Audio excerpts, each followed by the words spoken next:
Halo, assalamualaikum warahmatullahi wabarakatuh.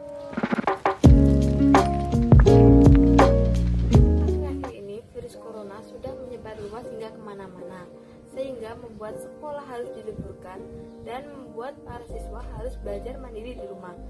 Nah, pada kesempatan kali ini aku mau berbagi tips belajar efektif mandiri selama di rumah aja. Tips yang pertama yaitu membuat suasana belajar yang nyaman. Yang perlu kita lakukan pertama kali adalah bagaimana cara kita membangun suasana belajar yang senyaman mungkin. Misalnya yaitu belajar dengan mendengarkan musik atau juga belajar di ruang yang ber-AC kayak gitu, atau belajar di kamar menyendiri kayak gitu. Aku pribadi lebih suka belajar sambil mendengarkan musik karena itu membuat suasana itu menjadi lebih enak. Tips yang kedua yaitu dengan cara mempelajari dasar-dasarnya terlebih dahulu. Sebelum kita mempelajari yang lebih sulit, sebaiknya kita mempelajari yang lebih mudah terlebih dahulu. Misalnya, ketika kita mau mempelajari tentang cara menghitung luas bangun datar, nah di situ kan ada perkalian.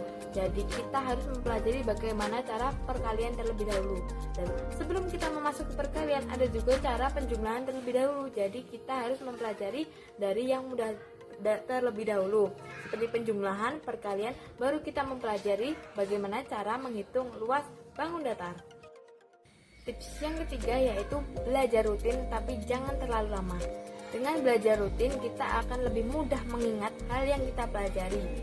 Yang harus kita lakukan yaitu belajar rutin, bukan terlalu lama belajar. Misalnya di pagi hari kita belajar 30 menit saja, dan kemudian di siang hari kita belajar selama 45 menit, atau kemudian di malam hari kita belajar 1 jam. Nah, di situ kita belajar rutin yaitu di pagi hari, siang hari, dan malam hari, dan gak usah terlalu lama-lama, selama 30 menit, 45 menit, atau 1 jam. Tips yang keempat yaitu lakukan tes diri.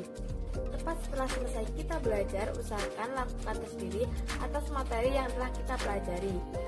Dengan demikian kita dapat menilai di bagian mana kita harus meningkatkan belajar dan bagian mana kita telah menguasai materinya. Tips yang kelima yaitu jangan paksakan diri. Nah, ketika kita sedang tidak mood untuk belajar, ada baiknya kita harus melakukan sesuatu agar untuk mengembalikan mood kita. Jadi, belajarlah tanpa paksaan dari orang tua atau apapun. Tips yang terakhir yaitu tidur yang cukup. Istirahat yang cukup merupakan suatu hal yang vital dalam menyimpan informasi di dalam otak. Nah, menurut studi yang dilakukan oleh Harvard University bahwa siswa yang tidur di malam hari dengan cukup dapat menyimpan bahan pelajaran selama 35% dibandingkan dengan siswa yang belajar di pagi hari dan melakukan tes diri tanpa tidur di antaranya. Itu tadi tips-tips dari saya, semoga bermanfaat untuk kita semua. Sekian video saya kali ini. Pesan saya, selalu mencuci tangan setiap melakukan kegiatan apapun, dan selalu menggunakan masker ketika kita beraktivitas di luar rumah, dan jangan lupa selalu membawa hand sanitizer. Sekian, wassalamualaikum warahmatullahi wabarakatuh.